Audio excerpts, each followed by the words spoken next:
Let's do it!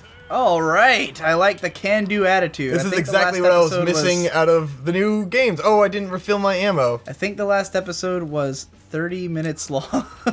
Oh, shit. I'm not sure. I'm gonna let them kill me, because I need ammo. Oh. Kill me! Does it, like, refill you at all? No, it doesn't. Is there no way to just restart the match? I can get ammo around there, but I don't want to do that. Why? Can I restart the match?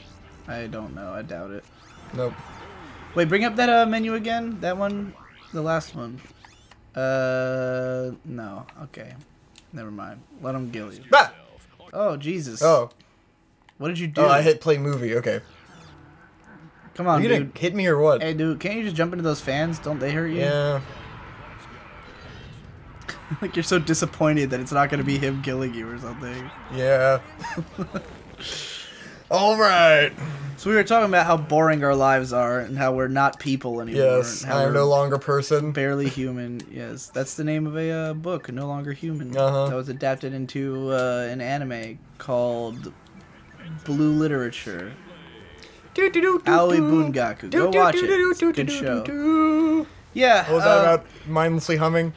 Yeah, exactly. You just did it. That's exactly the problem we were talking about in the last episode.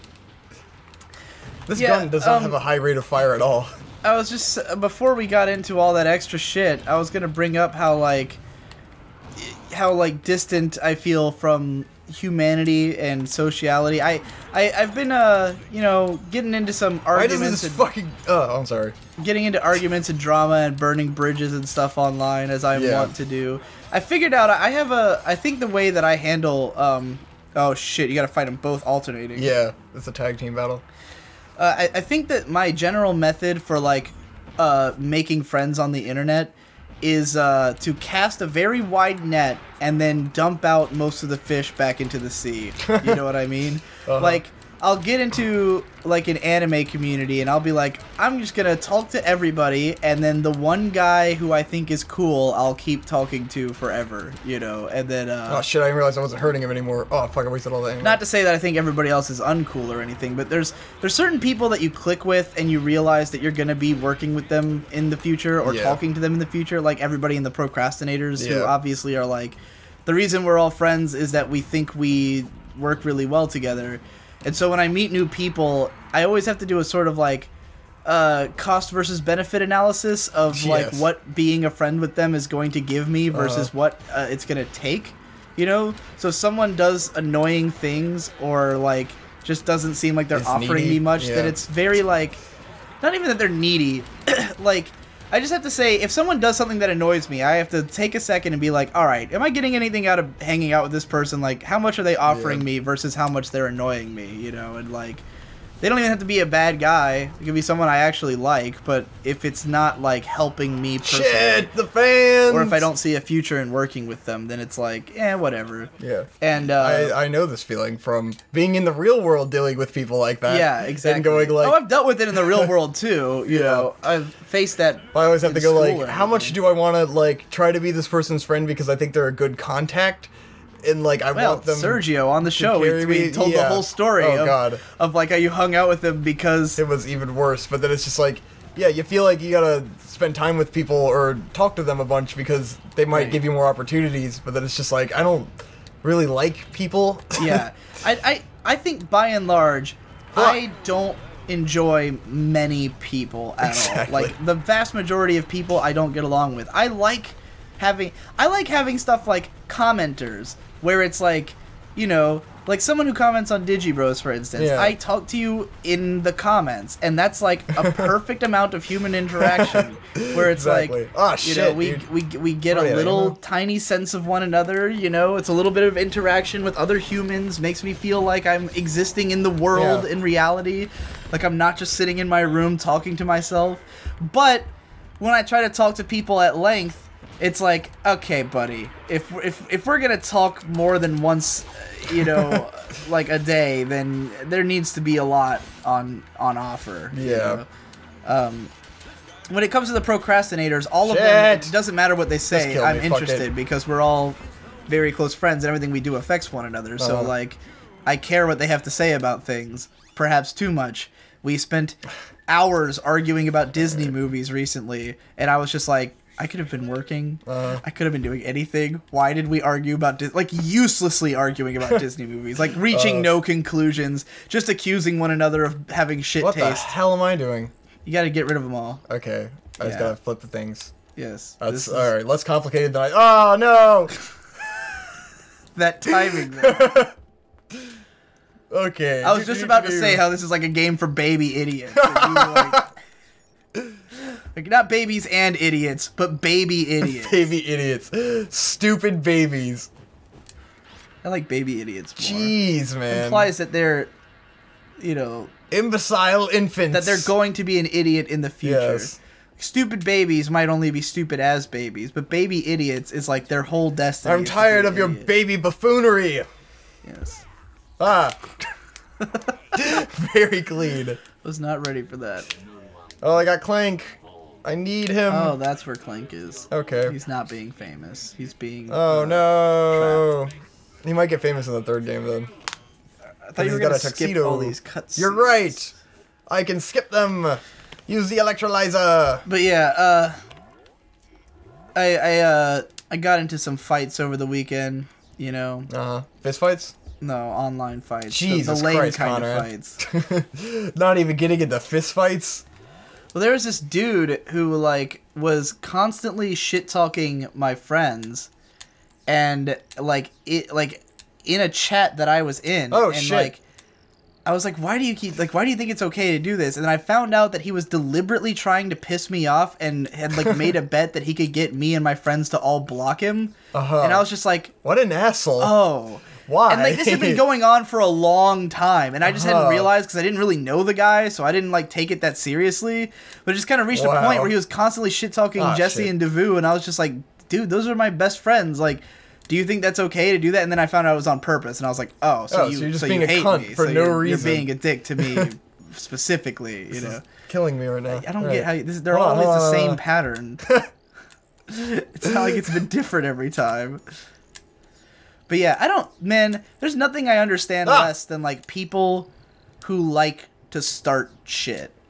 People who get into petty drama. They don't get hurt out of it. They just get to shit on someone and they aren't affected. I just don't get the impetus to start shit with people or to be a dick about things. Yeah. If you have a problem with someone, then cut them out of your life. That's what I do. And I did in fact block the guy, because he had said something to the effect, I told him to stop talking shit about my friends, and he said no, and I was like, oh, you're doing this on purpose. It occurred to me when he said that, and I was like, oh, and then he was like, he said something like, what are you going to do about it? Because you can't boot me from this chat, and if you blocked me, it would be a sign of weakness. And I was like, sign of weakness? What the fuck? Block, think I care about weakness, you motherfucker? Who the fuck do you think I am? And then he was like, oh, you just won me $5. I made a bet that I could block you. And I was like, awesome. Oh, okay, good for you. You win. I don't care that you won. Am I supposed to be mad because I let you win?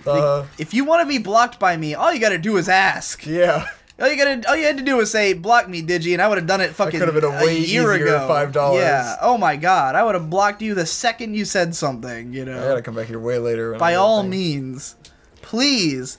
If you're gonna be a pain in my ass, please let me know so I can get rid of you at my earliest convenience. Yes. Yes, fuck off.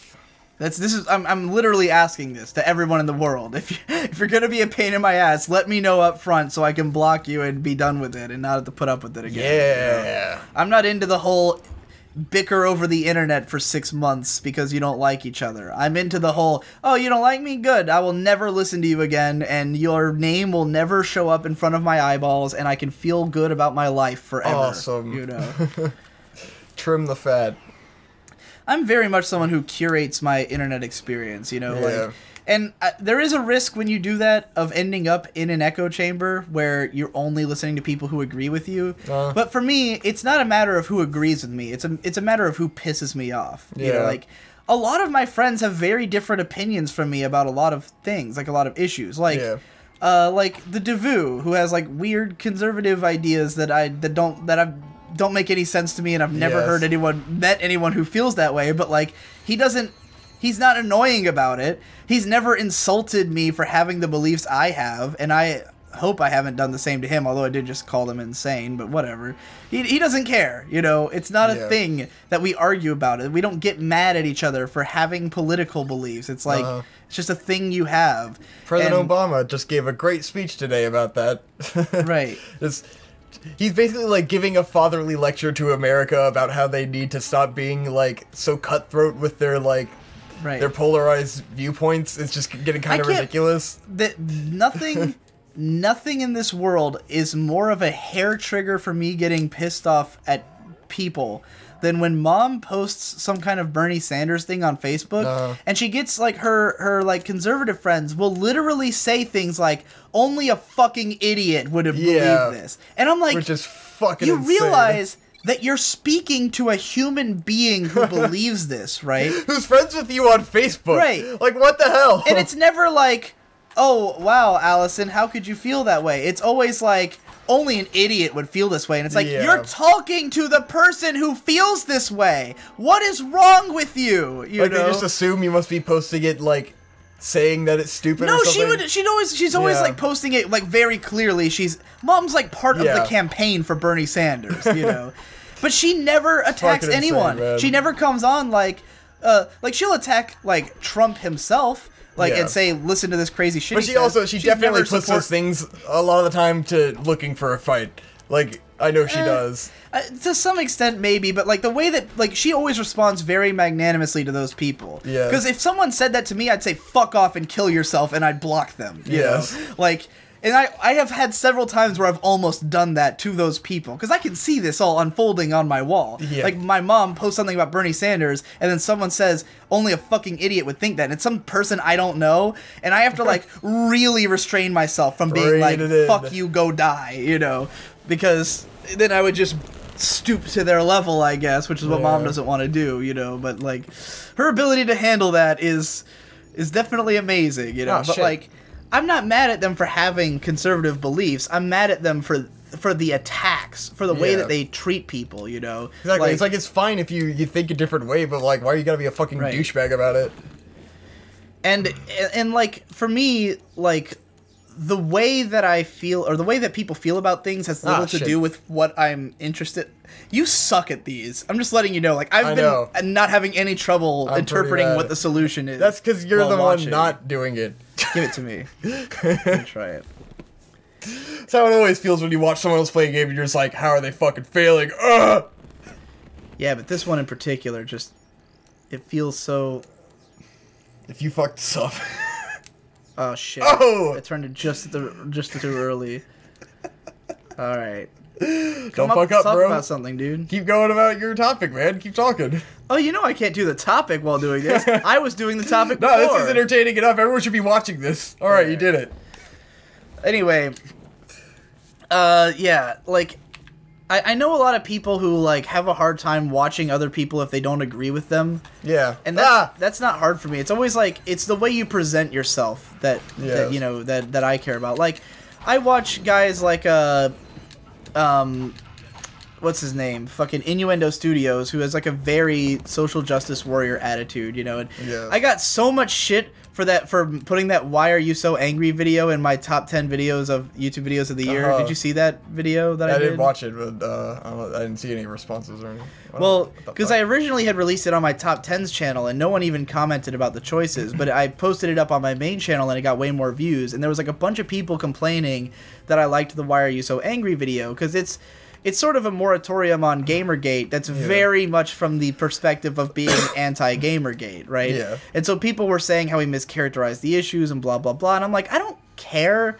Like, I have no dog in that fight. I cared about the interesting points he was making about anger and how and why people get angry and why people respond the way they do to stuff on the internet. And I thought that stuff was all really interesting. And, like, I do think that, like... Okay. I think that was one where I really wanted to watch it after seeing that video, but I didn't ever find it. I want to say this, alright? I know that some of the people watching this probably have some views that align with the Gamergate and stuff. Here's how I feel. I don't think that everything Gamergate stands for is, like, supposedly stands for, is wrong. Shit. And I appreciate some of the issues, but I think associating yourself with Gamergate is fucking retarded. I think deliberately associating yourself with a group that, by definition, has no definition. It was just like an event. It's a group. It's a group of people. I thought it was just like a thing that happened. No, it's a group of people called the Gamergate people who have a platform that they're trying to project, that they care about ethics in game journalism, right? And that's what it's all about. But the thing is that there's a huge like Venn diagram of people who are in the Gamergate movement and people who are very anti-feminist and like men's rights activists and stuff. And yeah, you can say that Gamergate is not about that, but it's so automatically associated with that you cannot break that image. You can't do it. Like, you can argue all day about how that's not your stance, but you're associating yourself with a group who is associated with that stance. Here's my advice. Have your stance and just don't call it Gamergate. Say, I'm an ethics and game journalism guy. There, done. You know? When you associate yourself with a group, you inherently associate yourself with everyone in that group. And if people in that group have some kind of other agenda, and you put yourself in the same boat with them, and you can't ever say, like, well, they're not part of the movement, they don't represent our whole ideals. It's like, yeah, but it's a movement that anyone can call themselves that. Anyone can say, I'm a part of Gamergate, you know, and you don't get to control that. So I think associating yourself with a group like that is fucking stupid, you know? And I feel the same way about feminism, where, like, a lot of people will say of feminism that, like, if you care about women's rights, then that's automatically feminism. And I'm like, that would be nice if everyone felt that way, but not everyone feels that way. So if you call yourself a feminist, that's not what people are going to assume about you. People are going to think that you're in line with all these other people and all these other beliefs. It's a word that has a lot more connotations, and you don't get to control those connotations. You don't get to control how people think of your movement, you know? So instead of associating yourself with something that doesn't have a clear definition to most people, just associate yourself with what you actually want to be defined as. I.e., stop saying I'm part of Gamergate and start saying I'm part of caring about games journalism, if that's the point, you know?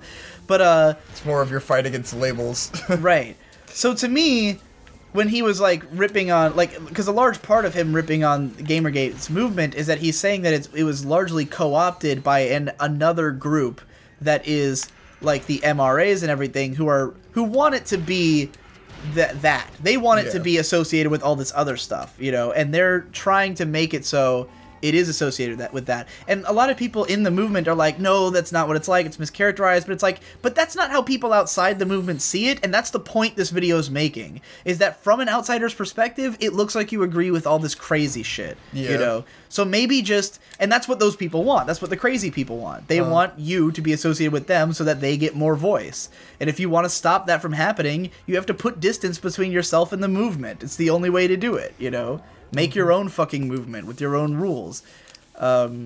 True. You know, something less pollutable. But yeah, I don't remember why I was talking about that. Damn it, I almost had it. Oh yeah, because, like, you know, I'm friends with some people who, and I can watch people like Innuendo Studios who, like, I think everyone knows that I'm pretty against social justice warriors. Sorry. Like, I'm not a fan of the social justice movement for a lot of the same reasons. It's associated with a lot of dumb shit, you know?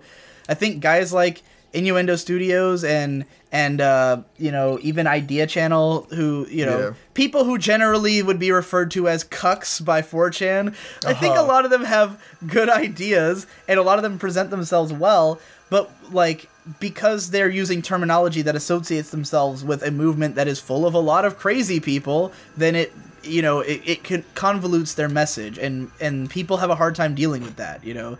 A lot of people won't watch Innuendo Studios because he starts a video off with a trigger warning, and, like, that doesn't bother me, because the things he's saying are not insane. They're not like a social justice warrior person who's crazy. Like, I don't think just, like, having a trigger warning makes you automatically an SJW and that you agree with all of their things. It's pretty ridiculous. So I get why it's hard for some people to deal with, but, like, I also have friends who are the opposite. Like, You know, I talked to Nino, who's like hardcore anti-feminist weirdo. Like, it has all these fucking strange beliefs. And like, but whatever. I talk to him because he's, you know, he has some cool ideas. He can be fun to talk to. He's not a bad guy. Like, I think it's when we start being like, oh, you feel like that? Well, you're a monster. And then that's where discourse completely falls apart. Yes. And it's no longer about the actual issues. It's about, like, you feel differently from me, and therefore you are a terrible person and a monster. And oh, shit. Yeah, that was probably not what that was supposed to be. Yes. It's a bomb. You gotta blow up a wall with it, I think. Oh, it's a bomb. Yeah, I think you gotta blow that door open or something. Maybe. Boom! Nope. Oh, okay, it's a charge bomb. Time bomb. I gotta hit that door. Yeah, I had a feeling. Lala's somewhere. I think she's at the window. My window. The second floor window. She might be at the door, though. I think she's at the window. Go help her. Sounds like she's... she'll give up eventually.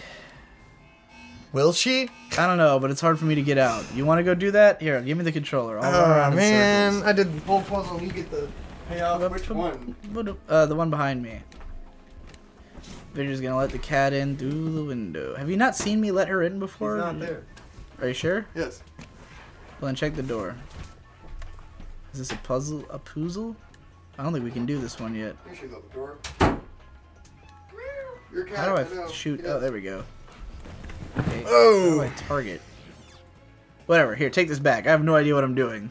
I know, right? It feels very jarring. Now you know how disorienting it was. The controller is so heavy and like strange, and controls have changed so much.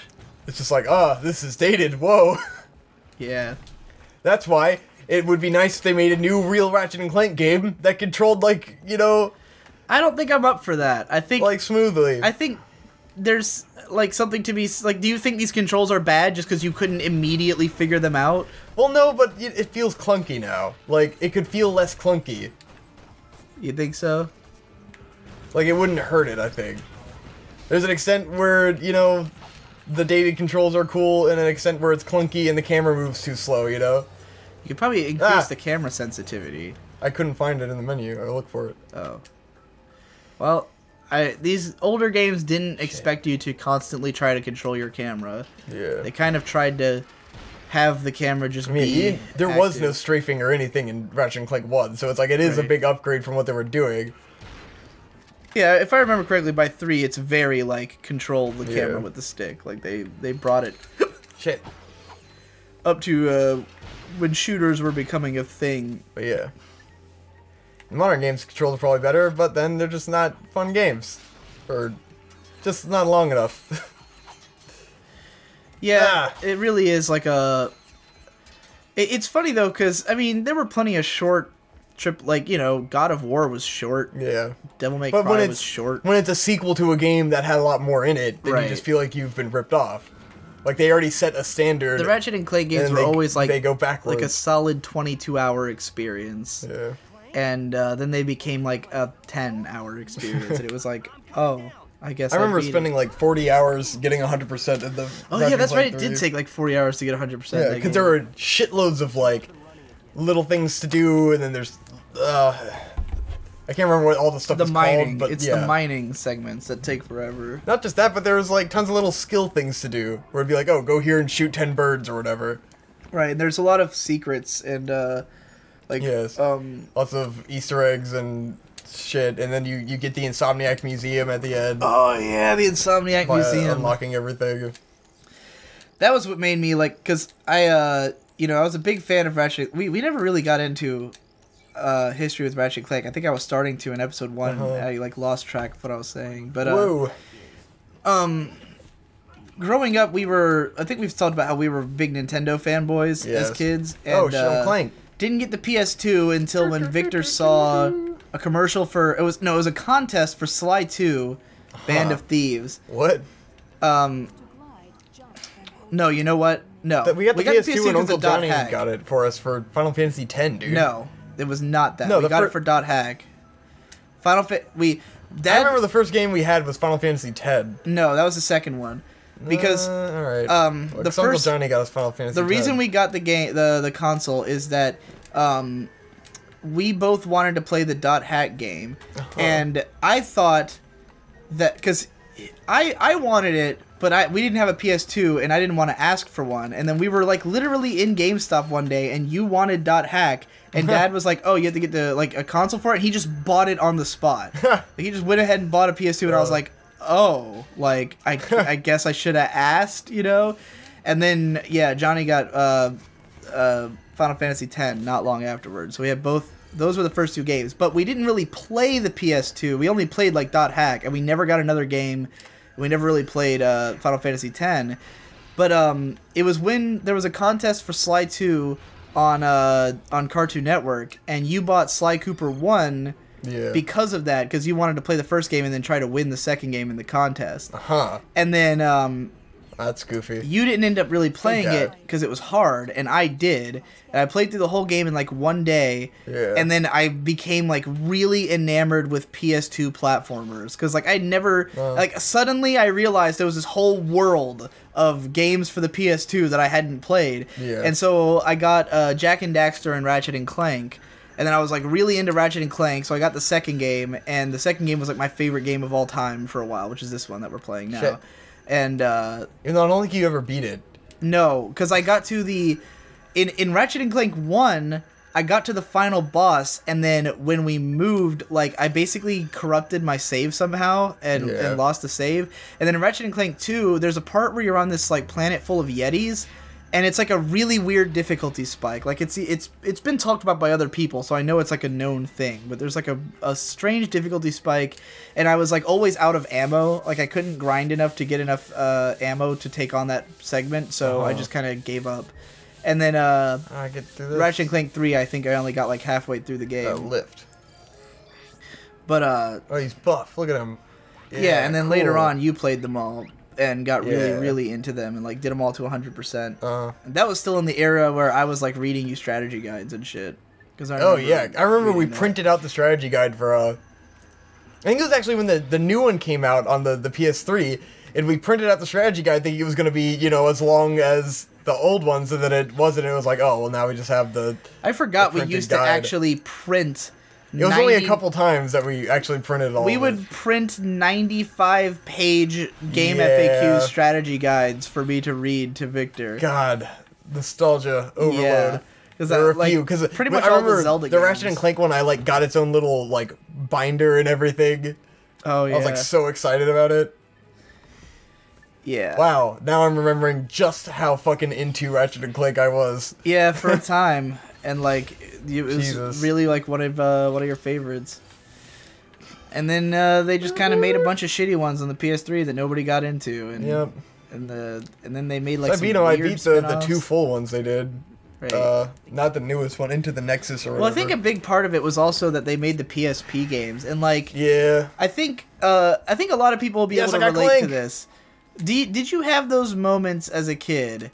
Where you were really into something and then they released part of it on a different thing and that you didn't have access to, and it kind of just ruins it all for you. Because like it does kind of make it, it's just like, oh, you made a side project game that I don't get to play. Because Ratchet and Clank had a consistent storyline across the 3 games. Yeah. So like to me, I was following this story and wanting to know where it was going, and then they made a PSP game, and it's like I had no interest in playing a PSP game, but the story is continued in the PSP game. So then, when the new games for PS3 came out, I was like, well, I haven't played the PSP games yet, I don't know the story, so I feel like I'm just going to be left behind and have no idea what's going on, you know, so I just never bothered, like, even playing the PS3 ones, and then you guys kept telling me that they were lame. Alright. Grab onto the ledge and then fly up. Like, grab onto it and then jump and fly. Or wall jump off the 2 walls. I tried to I can't wall jump off them. I think I'm just supposed to go this way. Because I just came in through there as Clank, and now I gotta go back as Ratchet. Oh, that could be it.